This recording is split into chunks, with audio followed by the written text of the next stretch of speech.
Bonjour à tous. Donc pour cette semaine, une vidéo sur différentes manières de travailler un petit peu les gammes autour des intervalles brisés. Je vais vous expliquer tranquillement ce que c'est dans la vidéo. Euh, Prenez le temps un petit peu de faire cette gymnastique pour la main gauche. Ça change un petit peu des exercices chromatiques, pardon. Et essayez de vous amuser un petit peu autour de ça. Travaillez-le au métronome, même si effectivement je vous le déroule sans métronome dans la vidéo. N'hésitez pas à le travailler au métronome pour justement garder un petit peu une régularité. Voilà, bonne vidéo et bon travail. Bien, donc dans cette série d'exercices, on va travailler la gamme de Do majeur spécifiquement. Je pars du principe que vous la connaissez. Euh, Éventuellement ses modes aussi. Ce qui serait bien, c'est d'avoir un petit peu les modes issus de la gamme majeure. Donc do ionien, ré dorien, mi phrygien, etc., etc. Là, en l'occurrence, les exemples que je vous donne sont appliqués sur do, éventuellement sur ré dorien. Bien sûr, il faut les transférer sur les autres modes. Et le but de cet exercice, c'est à la fois de créer une gymnastique main gauche, un petit peu différente de celle que vous avez l'habitude de pratiquer, et en même temps d'établir une connaissance du manche un petit peu différente, un petit peu plus séquencée, et qui permet d'intégrer d'autres schémas digitaux dans l'improvisation, ou même dans la création de riffs à vous, de compos à vous. Donc du coup, on part de la gamme de Do majeur, donc Do, Ré, Mi, Fa, Sol, La, Si, Do. Et le truc, c'est qu'on va agencer d'abord en fait en intervalles brisés les tierces. Alors qu'est-ce que c'est que des intervalles brisés? Parce que j'ose espérer que vous savez ce que c'est que des tierces. Mais au cas où, je vous le rappelle, une tierce, en fait, c'est une note qui, par degré conjoint, est la troisième note en partant d'une note donnée. Donc généralement, on prend comme référence une gamme. Donc par exemple, si on est en Do majeur, la tierce, c'est la troisième note, donc c'est un Mi. Le fait est que si on prend comme référence Do mineur, bah, du coup la troisième note c'est un Mi bémol, et du coup auquel cas c'est une tierce mineure. Je m'étends pas trop là-dessus. Là, l'idée en fait, c'est qu'on va utiliser les notes de la gamme majeure et on va du coup monter d'abord d'une tierce plutôt que de monter la gamme et de la descendre de manière un peu unilatérale comme ça. On va monter d'une tierce. Donc là, par exemple, du Do, je vais chercher le Mi. Et ensuite, on va monter d'un degré conjoint. Donc là, en l'occurrence, après le Mi, il arrive le Fa. Et on va redescendre d'une tierce à l'intérieur de la gamme. Donc, ce qui veut dire que du Fa, on ne va pas descendre vers le Do dièse, puisque le Do dièse n'est pas dans la gamme. On va descendre vers le Ré. Donc, ce qui nous donne Do, Mi, Fa, Ré. Et ensuite, on continue, on monte encore d'un degré conjoint à partir du Ré, donc ce qui veut dire qu'on va vers le Mi. On monte d'une tierce, on monte d'un degré conjoint, on descend d'une tierce de la gamme. On monte d'un degré conjoint, on monte d'une tierce, on monte d'un degré conjoint, on descend d'une tierce. Donc ce qui nous donne, en gros, si on prend le schéma en Do majeur, Do, Mi, Fa, Ré, Mi, Sol, La, Fa, Sol, Si, Do, La, Si, Ré, Mi, Do. L'idée, voilà, c'est de commencer à intégrer un petit peu ça de manière automatique, d'avoir, en plus de créer des repères de notes sur le manche, et ensuite de transférer ça sur les différents modes, par exemple.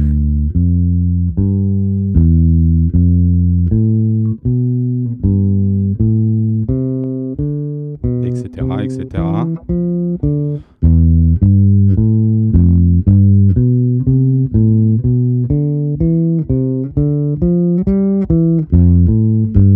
Etc., etc. Alors ça peut être en intervalle brisé montant descendant, ça peut être aussi uniquement en intervalle montant, c'est-à-dire vous pouvez vous dire bah, je fais que monter mes tierces.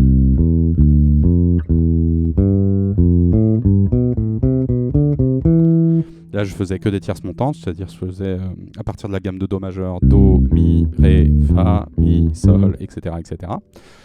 L'intérêt des intervalles brisés, c'est que ça crée une mélodie qui est tout de suite un tout petit peu plus complexe et c'est une gymnastique puisque je parlais de gymnastique main gauche, un tout petit peu plus, pareil, un tout petit peu plus exigeante. Donc voilà, là je pars des tiers, ça peut, ça peut éventuellement exister aussi pour les secondes. Mais généralement, en fait, du coup, les secondes, on est obligé de redescendre. On va voir pour les secondes qu'il y a un morceau qui est assez marrant à utiliser pour ça. J'y reviendrai un petit peu plus tard. Là, en parlant des tierces, l'avantage des tierces, c'est que c'est un schéma qui est facilement applicable de manière, en position. Donc du coup, de rester en position pour pouvoir appliquer ce schéma-là. Par la suite, je vous ai mis, il me semble, les cartes et les sixtes. Les cartes, parce que c'est un schéma qu'on va retrouver assez souvent dans les pentatoniques et qui est souvent utilisé dans les fils de basse en funk notamment, et du coup qui permet d'explorer aussi de manière un petit peu horizontale le manche. Donc pareil, en partant de Do, en fait, on va monter d'une carte, donc vers un Fa. Ensuite, on va chercher le degré conjoint suivant, donc le Sol. On redescend sur le Ré. Là, du coup, effectivement, je vous l'ai dit, je vous le fais de manière horizontale. On peut le faire de manière verticale aussi, c'est-à-dire Do, Fa, Sol, Ré, okay, Mi, La, Si, Fa, etc. etc. Là, ça peut être un peu plus amusant d'explorer le manche de manière horizontale. Donc du coup, je reprends Do, Fa. On va vers le Sol, le Ré. Ensuite, on a le Mi qui est censé monter vers le La. Degré conjoint suivant le Si, on redescend vers le Fa. Sol, ok. Do, Ré, La. Et enfin, Si, Mi, Fa, Do à la fin.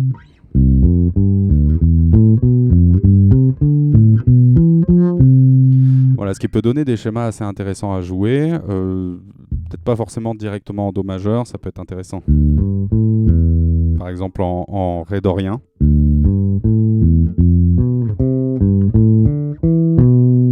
Ça donne tout de suite un petit peu une couleur.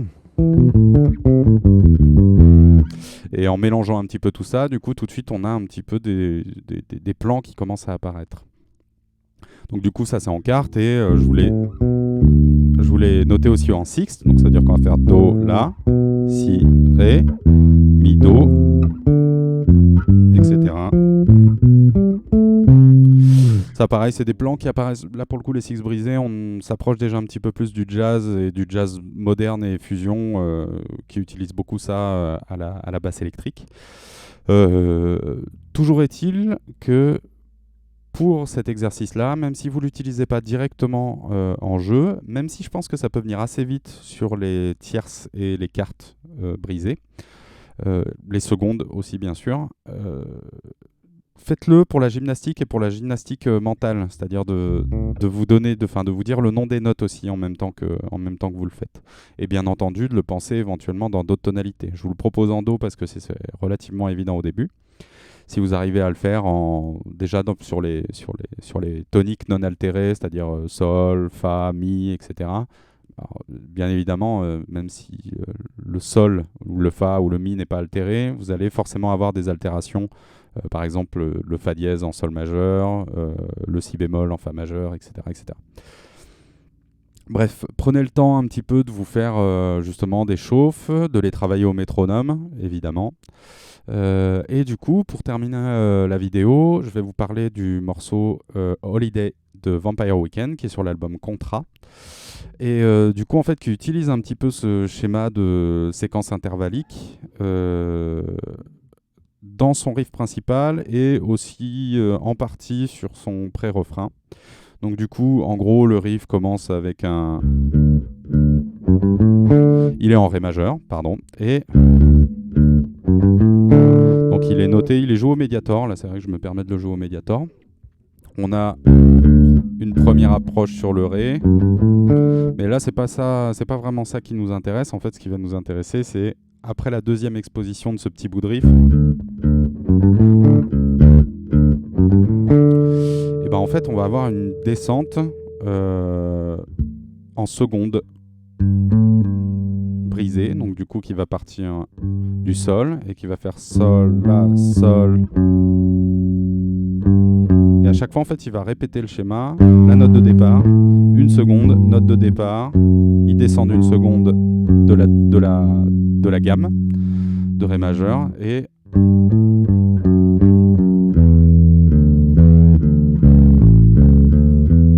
pour remonter un petit peu le schéma. Donc en gros, sol, la, sol, fa, mi, ré, do dièse, la.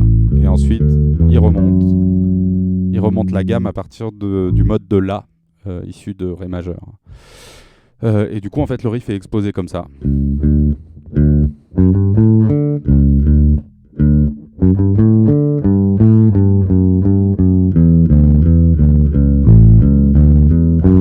Voilà, là je l'ai fait un petit peu hors tempo, c'est simplement pour que vous puissiez le découper tranquillement et établir les doigtés dessus, sachant que dans la version originale il est joué assez vite, c'est un truc à peu près à cette vitesse là si je me rappelle bien, mais bref, le but du jeu c'est pas forcément de le jouer très vite, c'est juste d'intégrer ce genre de schéma, et du coup je vous ai mis par la suite aussi le pré-refrain, pardon, où du coup pareil en fait, là il monte une séquence complète de gamme, c'est-à-dire qu'il monte le début du mode sol lydien issu de Ré majeur, donc sol, si, do dièse, ré, il reprend à partir du do dièse, donc en fait, et là on va avoir un motif montant avec des secondes brisées descendantes, c'est-à-dire qu'il va partir du ré, do dièse, mi, ré, et ensuite un petit motif à partir du sol, sol, fa, mi, fa, dièse, bien sûr le fa dièse. Donc du coup,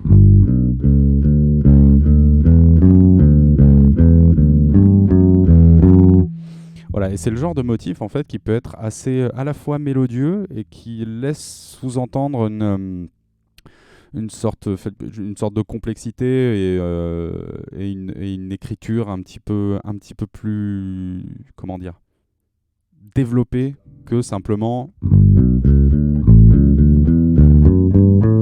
monter les gammes, puisqu'en fait là ce qu'il s'agit c'est qu'on a un sol majeur, un la et un ré majeur, et plutôt que de faire et ben en fait là il expose justement une manière un petit peu plus avancée d'utiliser les gammes à l'intérieur, et même en fait plutôt que là j'ai utilisé les arpèges pour vous donner l'exemple, c'est-à-dire qu'entre une exposition en arpège qui est très évidente et qui peut avoir énormément de sens dans certaines esthétiques, ici le but du jeu ça aurait pu être d'utiliser les gammes,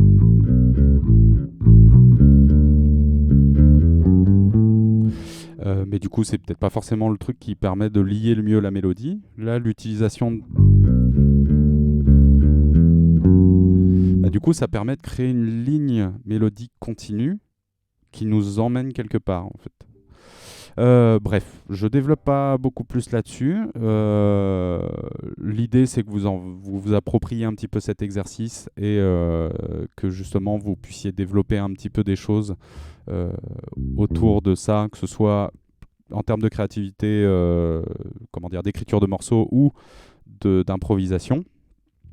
Et surtout, prétexte principal, c'est que ça vous fasse une petite gymnastique pour les doigts et pour le cerveau, histoire d'intégrer les notes et les positions sur le manche. Voilà, et ben je vous laisse avec ça. À bientôt et bon courage. Donc un petit mot pour conclure la vidéo. Ce type de schéma qu'on voit un petit peu, alors d'une part effectivement si vous arrivez à le réaffilier à des morceaux que vous connaissez, à des improvisations et tout ça, ça c'est parfait. Mais d'une manière générale, dans un premier temps, pour pouvoir le rentrer un petit peu dans les doigts, il faut s'habituer à séparer un petit peu le travail de chacune des gammes, de chacun des modes, de chacun des intervalles. Faites-le si vous les connaissez sur les pentatoniques. Si vous ne connaissez pas trop vos pentatoniques, je vous réfère à la vidéo niveau 2 qui du coup parle de la pentatonique majeure, mais du coup qui induit son relatif mineur. Et du coup il ne me reste plus qu'à vous souhaiter bon courage et un bon travail pour les 2 semaines à venir. À bientôt.